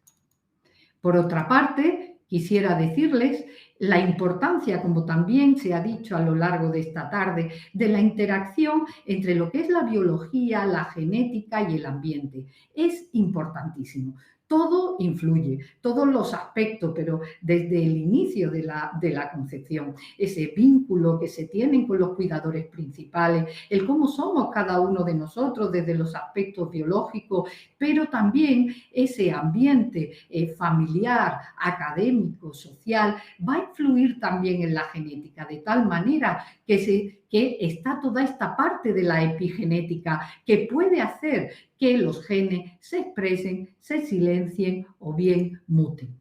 Finalmente, viene a ser un equilibrio entre factores de riesgo, que cada vez los tenemos más definidos, y factores de protección, que son los que realmente nos interesan.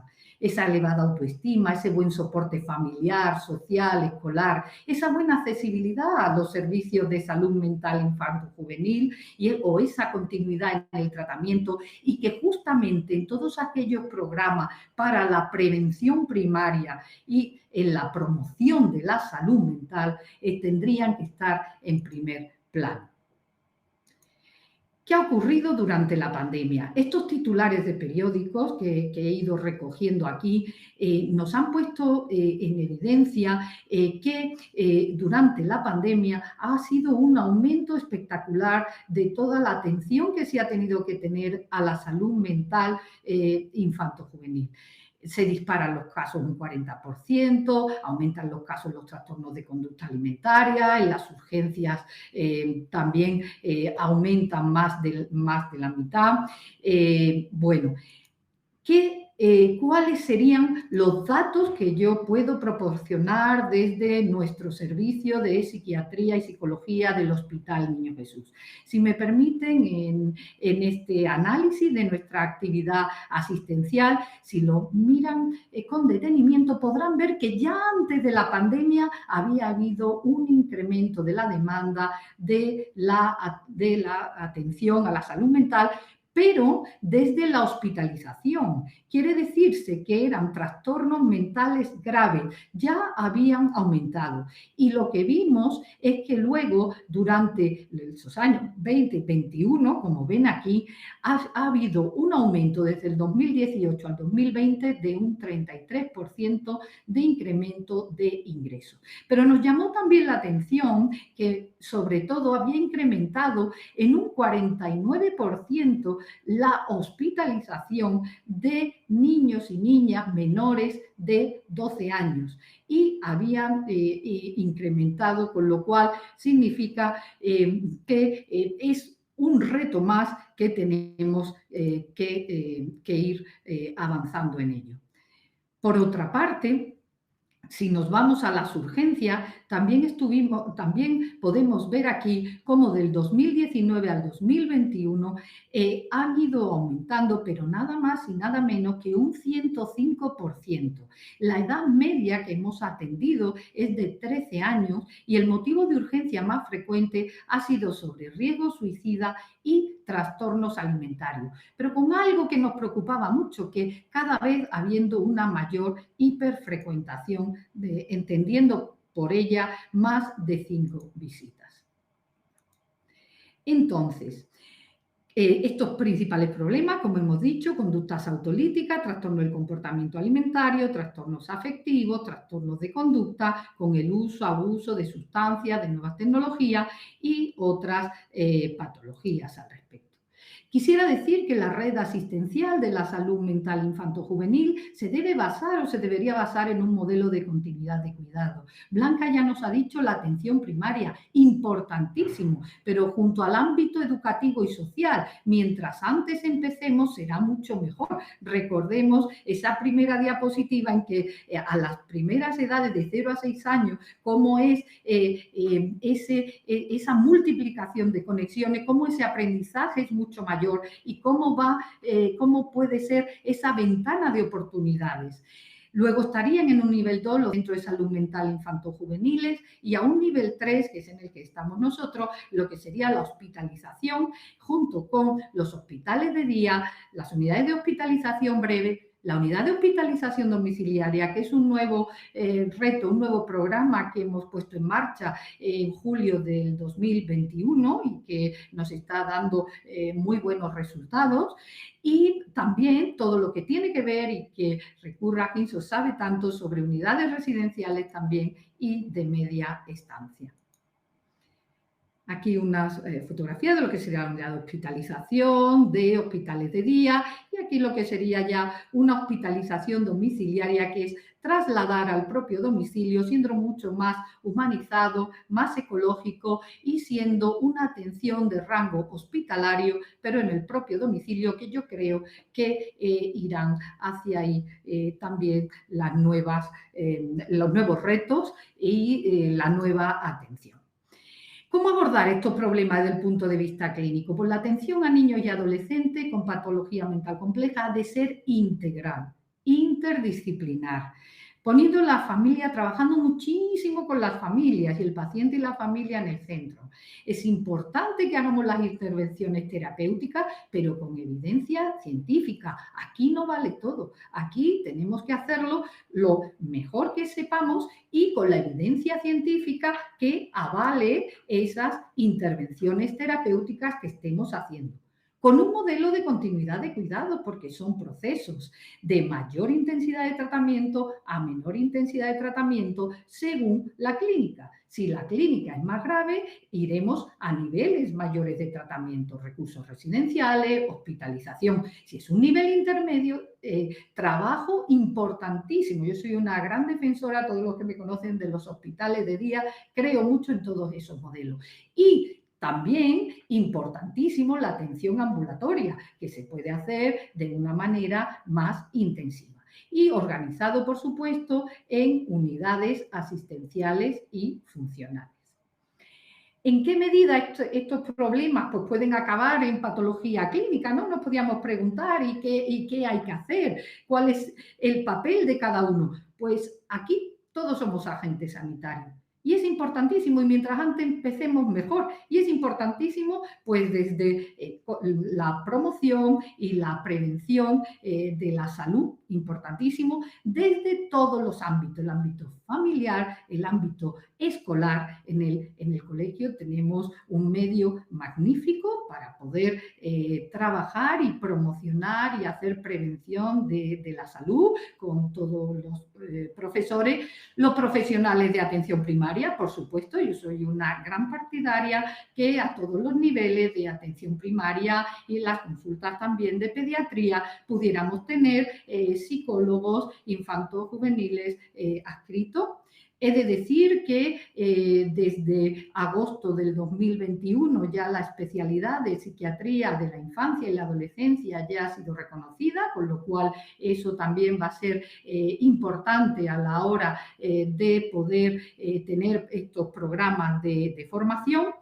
Creo que es un momento muy importante porque es verdad que los medios de comunicación han puesto encima de la mesa todo y han visibilizado mucho más la salud mental infanto-juvenil y todos, la sociedad en general, estamos trabajando pues para que se vaya quitando ese estigma. No se puede entender el cuidado de la salud si no tenemos una salud mental adecuada, y es igual de importante poder trabajar con todo, porque el cuerpo repercute en la mente en el cuerpo y somos uno, y hasta que no tengamos un abordaje más holístico de un todo del ser humano, nos vamos a quedar con partes que no vamos a ir trabajando. Y quisiera decir también, a modo de conclusión, que la pandemia ha puesto en evidencia y ha tensionado aún más un sistema que ya era insuficiente. Tenemos que ver que tenemos que ir adaptándonos. Ya empezábamos con muy pocos recursos. Si vemos las ratios de psiquiatras, psicólogos en España y en otros países europeos, la verdad es que las tenemos, las nuestras son mucho más pequeñas. Que existen muchas desigualdades entre las distintas comunidades autónomas a nivel de los recursos que tengan cada uno de ellos, y que tenemos que hacer un esfuerzo para homogeneizar cada vez más esa atención, que queremos que sea una atención de calidad, que sea accesible y que sea asequible. Y que las estrategias, yo pienso que tienen que estar dirigidas tanto al bienestar psicológico como a todo lo que tenga que ver la detección precoz de los trastornos y la facilitación en cuanto a los recursos asistenciales. Y por último ya, yo creo, y ya veo a Constantino para ceñirme a mi tiempo, que como sociedad y desde todos los ámbitos, todo donde estemos cada uno de nosotros, como veía antes, pues desde los cuerpos y seguridad del Estado, que la policía que nos ayuda muchísimo en muchísimas ocasiones, a todos los profesores, yo creo que todos somos agentes sanitarios. El futuro de nuestro país son los niños, niñas y adolescentes, y se merece pues espacios como este en que podamos reflexionar juntos en cómo podemos mejorar la atención a la salud mental de nuestros niños, niñas y adolescentes. Y nada más. Muchas gracias por su atención. Muchas gracias, doctora Falla. Un placer escucharla. No sabía que tenía un club de fans dentro de nuestros más de 235 seguidores ahora mismo online desde que empezamos. Algunos pidiendo dónde pueden recuperar. Ya saben que siempre se queda todo grabado. En la línea que comentaba la doctora Falla, un poco de los medios de comunicación también. Sí, que habéis hecho una labor muy buena, que se ha hecho una labor muy buena. Vamos a verlo como una oportunidad para poder cambiar y para mejorar las cosas. En eso estamos precisamente, así que no solo la página web de Recurra Ginso, del propio grupo Ginso, sino también en Madrid Diario, en Diario Crítico, pueden tener acceso a todos los webinars. Mar, digo que además de todos aquellos que le están dando las gracias desde un punto de vista profesional por lo que ha podido hacer con familias enteras, con esos pequeños, con los adolescentes, con todo eso que yo creo que siempre... Muy agradecida a todos ellos. Es bueno dejar constancia de eso y que no le den por lo menos ese ánimo para seguir adelante en momentos tan difíciles como estos. Y al hilo de eso, me preguntan dentro del chat precisamente qué necesidades, si es que las podemos titular, simplemente presentan esos jóvenes hoy en día. Pues vamos a ver, yo lo haría un poco de forma global, ¿no? En el sentido de los adolescentes de hoy, pero los de ayer, y luego ya me voy a las especificidades de este momento. Bueno, todos nuestros adolescentes, como todos nosotros, ¿no? Queremos sentirnos queridos, queremos sentirnos que tenemos vínculos seguros, queremos sentirnos escuchados, ¿verdad? Escuchados por nuestros padres, por los profesores. Queremos tener también, de alguna manera, yo creo que las necesidades de los jóvenes es que se les escuche, que se les pueda ayudar, que puedan tener modelos de referencia, pero tanto en los hábitos de vida saludables como en valores. Yo creo que todo esto es muy importante. Y ahí yo diría, porque con las redes sociales siempre hay estos dilemas, ¿verdad? Yo creo que las redes sociales también necesitarían educación en cuanto a las redes sociales, y que incluso ciertos influencers, ¿no? que hubiera, sí pueden hacer mucho a favor de todos esos modelos que queremos con estos valores positivos que podían ayudar, ¿no? Entonces, yo creo que eso es algo muy importante. El buen uso de las redes sociales, usarlas a favor, pero que hubiera educación, tanto en los papás como en los profesores y todo lo demás, y también en ellos mismos.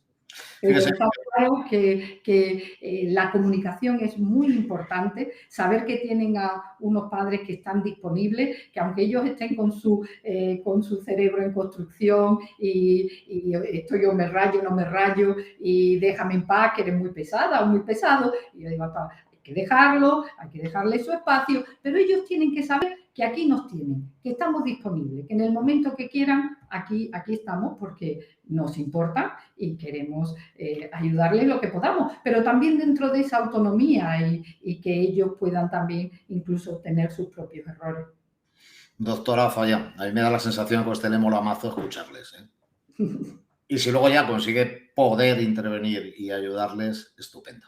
Muchísimas gracias por habernos acompañado y un saludo de verdad muy, muy, muy cordial. Le dejamos en el chat porque me voy a ir a buscar a uno que tiene el cerebro Muy también bien. en construcción.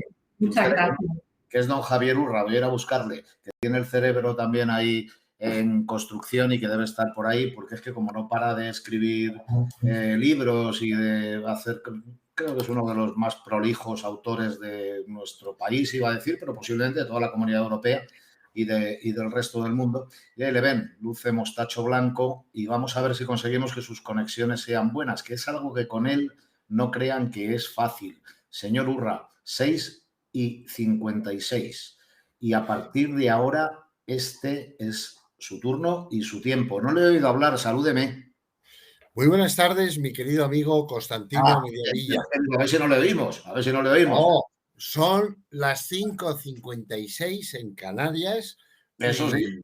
Bueno, a saber qué hora es en otros lugares del mundo, porque estas webinars se emiten para esa gente que nunca conoceremos, pero que merecen la pena. En primer lugar, invitar a quien se ilusiona con la vida, a quien la comparte, a quien, aun estando con sufrimiento y con dolor, transmite lo mejor.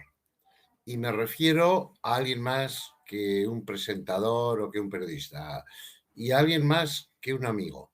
Me estoy refiriendo a quienes ustedes no saben por lo que está pasando, pero yo sí, que es Constantino Mediavilla. Y hace lo que tiene que hacer, lo que sabe hacer, lo que cree que ha de hacer siempre, como yo, que es implicarse en la vida. Gracias, mi querido amigo Constantino. Bueno, hablaba mi admirada, mi querida Blanca Vázquez, el referente en la psicología forense y ahora en los ámbitos de salud, Blanca Vázquez. Blanca Vázquez nos hablaba también de qué estamos haciendo, qué está pasando para que estemos patologizando la sociedad, para que pasemos de la psicología a la psicopatología. Nos hablaba de un tema que es esencial, que es necesario, que es ya los médicos de familia. Y claro que tiene que haber psicólogos clínicos en los ambulatorios, y si no, se nos colapsará el sistema. Pero el amigo Galliani, desde Sevilla, con el gracejo, con la simpatía, con la inteligencia y con su bien hacer, nos habla de ser padre casi un objetivo imposible. Se ha convertido esto casi en unas oposiciones. Cuando se imaginan tener un padre imperfecto, sería terrible. Pero es que la compañera, mi admirada, y ella lo sabe, compañera Marian, nos habla de los estilos parentales. Y a veces los profesionales hablan desde el conocimiento, desde el estudio, desde sus propias experiencias, y hablan con optimismo, con esperanza. A veces los profesionales tienen un punto agorero, un punto negativo. No, esos no son buenos profesionales. Y mi admirado Carlos Benedicto nos habla de lo que más sabe, de la parte terapéutica de los centros de menores que han cometido hechos que están tipificados como delitos o faltas.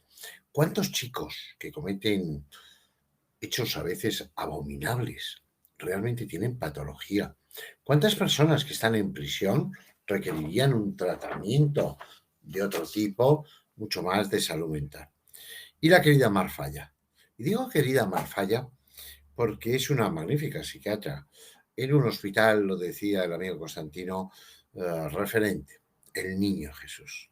Tú dices el Niño Jesús y toda la gente, desde el clasista a todo el mundo, se emociona.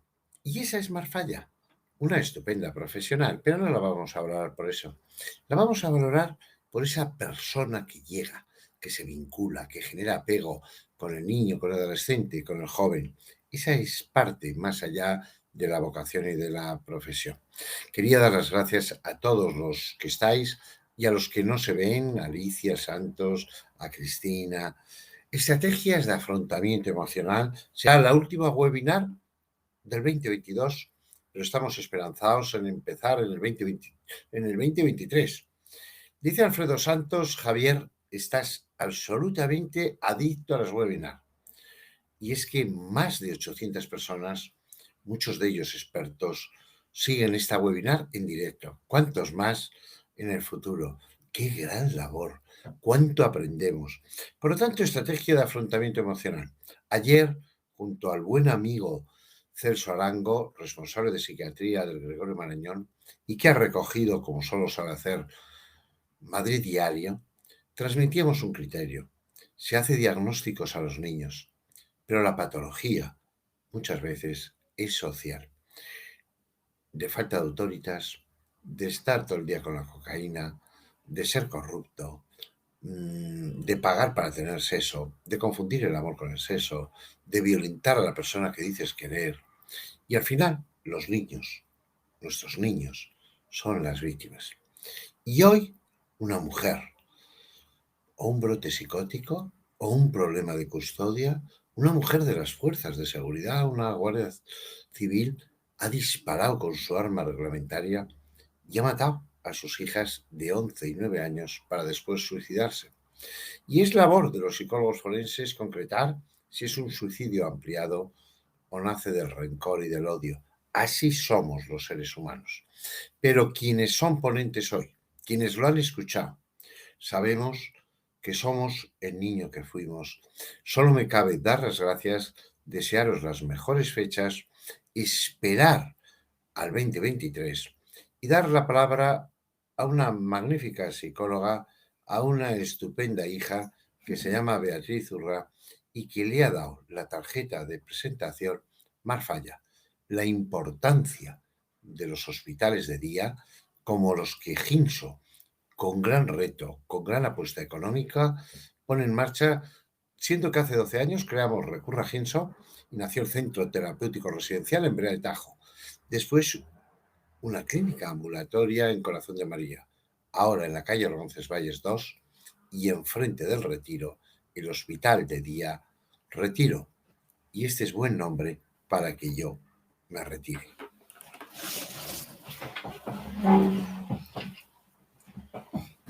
Bueno, perdonar que creemos que está un poquito mal el tema de la luz, pero no quería pasar detrás de Javier cuando hablara. Nada, simplemente terminar, como decía, con un mejor broche imposible. Además, yo estoy muy ilusionada, debo decir también a nivel personal, porque el año pasado tuve una intervención, una webinar, en diciembre, me encontraba embarazada y ahora, un año después, con mi hijo, con un broche final del hospital de día, Retiro, Recurra Ginso, bueno, qué mejor manera de terminar el año. Comentaba la doctora del Niño Jesús, Mar, la facilidad, todo el trabajo que se puede hacer en un hospital de día. Totalmente de acuerdo, por eso surge, ¿no?, de la necesidad de dar respuesta a estas familias y a estos jóvenes, ¿no?, que muchas veces se encuentran en una situación intermedia en la que no pueden todavía seguir en sus domicilios, y ahí tendríamos el internamiento en un centro terapéutico, pero tampoco serían para estar en un ambulatorio, ¿no? Tendríamos esa situación intermedia en la que podemos trabajar con ellos de una manera continuada, intensiva. Y hoy que se hablaba mucho de estrategias de afrontamiento, yo he echado de menos durante todos estos años en el trabajo de la clínica, muchas veces quitarme de las cuatro paredes, de la pared, de hacer tanto, de la mesa, perdón, iba a decir a vez, de hacer tanto role-playing y salir a la vida real. Muchas veces, por ejemplo, con chavales que tenían dificultades en habilidades sociales, en timidez, en el bullying con otros chicos en la escuela, podíamos hacer esa intervención, pero era más teórica. Al final, el hospital de día, creo que una de las oportunidades que ofrece es salir a la vida, salir a lo real. ¿A qué me refiero? Actividades tan cotidianas como las que podemos hacer todos, como coger el autobús, ir a un restaurante y pedir con educación a un camarero, echar un partido de fútbol y a lo mejor que seas una persona en la que nadie te ha elegido en su equipo, o sí, dar las vueltas en el Mercadona. Hay una serie de cosas que muchas veces los chicos parece que es fácil hacerlo, ¿no? Y ante este tipo de situaciones ellos incluso se bloquean, las evitan, responsabilizan a otros. También hablaban anteriormente de la posibilidad de trabajar con las familias, totalmente. Nos parece esencial, siempre lo hemos hecho en Recurra, no para culpabilizar, no para responsabilizar, sino al revés, para dar una oportunidad de cambio. Muchas veces los padres nos dicen, yo ya soy muy mayor para cambiar, creo que es él el que tiene el problema, mi otro hijo no lo demuestra. Exacto. Bueno, pero si seguimos haciendo lo mismo, desde luego el pronóstico va a ser muy negativo. ¿Qué cosas pueden hacer diferentes los padres? Son muchas cosas. A mí, y quiero contarlo a nivel personal, a mí ayer me llamó mucho la atención, recibí una llamada telefónica de un teléfono, una extensión muy larga. Ya digo que soy mamá primeriza, voy con la L todavía. Cogí el teléfono y me dijeron que era del Hospital del Gregorio Marañón, otro hospital de referencia, antes han mencionado a Celso Arango.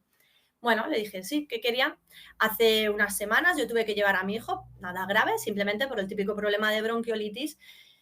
Y ayer con una dulzura, una cercanía, una ternura, una profesional simplemente me llamaba para decir qué tal estaba, cómo estábamos nosotros, si teníamos que haber vuelto al pediatra.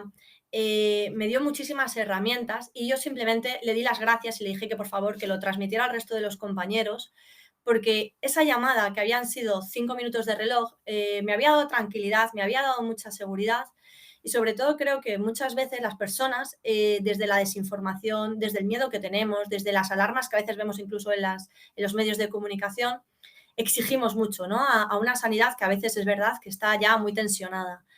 Ese momento, de verdad, la enfermera se emocionó y me dijo, gracias, porque necesitamos estas palabras de apoyo. Y yo le dije, salen de mí y al revés, creo que el agradecimiento es nuestro.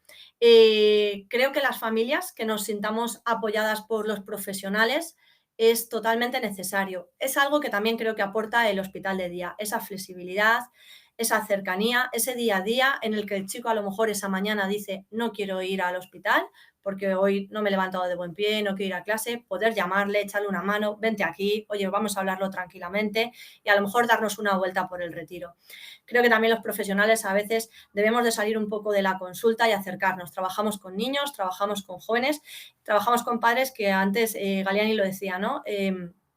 Muy bien informados, pero a la vez temerosos, ¿no? Creo que es verdad que hay una sociedad en la que se está mirando mucho, se nos está comparando.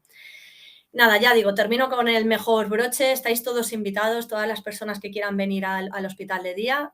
Obviamente sé que también a la clínica, en Corazón de María o al centro terapéutico, en Brea de Tajo. Pero que os esperamos con los brazos abiertos. Y doy paso al vídeo donde, bueno, podéis ver un pequeño avance para que en el futuro podáis venir o lo que necesitéis. Así que nada, como ya se acerca la Navidad, pues feliz 2023 y agradecer a todas las personas que nos han escuchado y desde luego a los profesionales que nos han acompañado.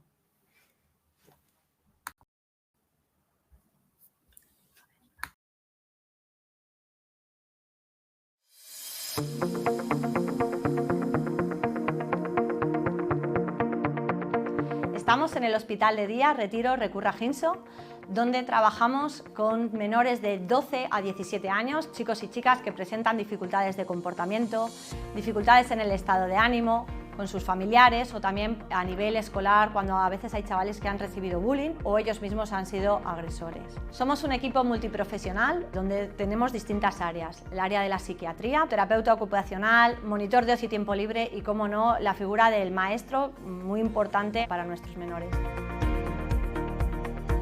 Se ayuda a nivel individual en las dificultades que pueda mostrar cada chico o cada chica, siendo creativos a través de talleres, a través de una metodología muy cercana, sobre todo dotándoles de mucha motivación, algo que muchas veces les falta con la sensación de fracaso que vienen de situaciones pasadas.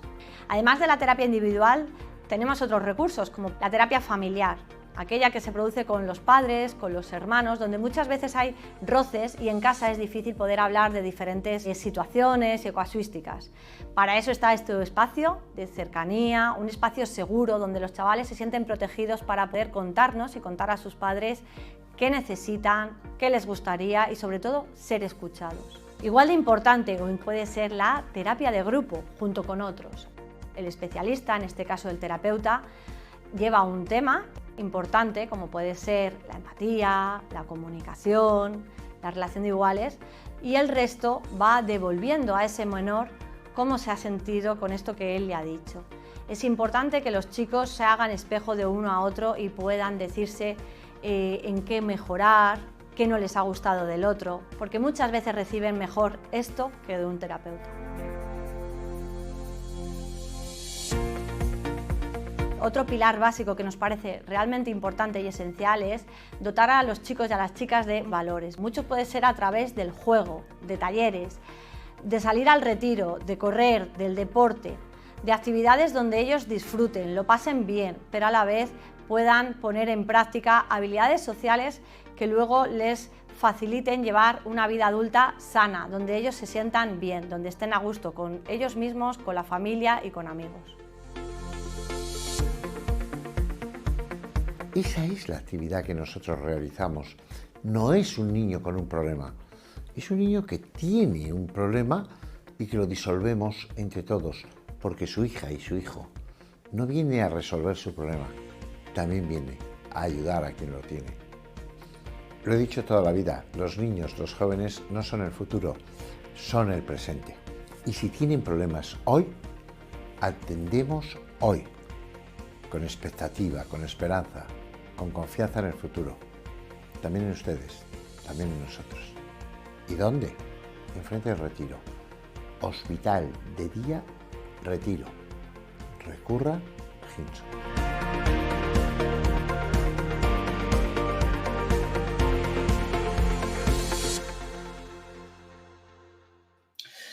Pues hasta aquí hemos llegado por hoy, 19:12, 7 de la tarde y 12 minutos. Ha sido un placer compartir este 2023, nada más y nada menos que 7 webinars, 10 temáticas y haber contado con los profesionales a los que hacía referencia Javier Urra.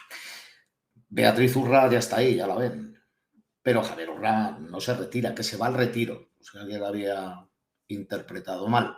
Y en cuanto a Ginso y a don Alfredo Santos, pues qué decir de él, ¿no? Si alguien es visionario en esta temática y pone todos los mimbres en el cesto, ese es don Alfredo Santos. Así que desde aquí, porque está ahí en la retaguardia, también le enviamos un abrazo muy fuerte. Y a todos ustedes, muchas gracias. Les esperamos en 2023, así que feliz Navidad, próspero año nuevo, 2023, mucha salud y mucha suerte, amigos. Nos vemos.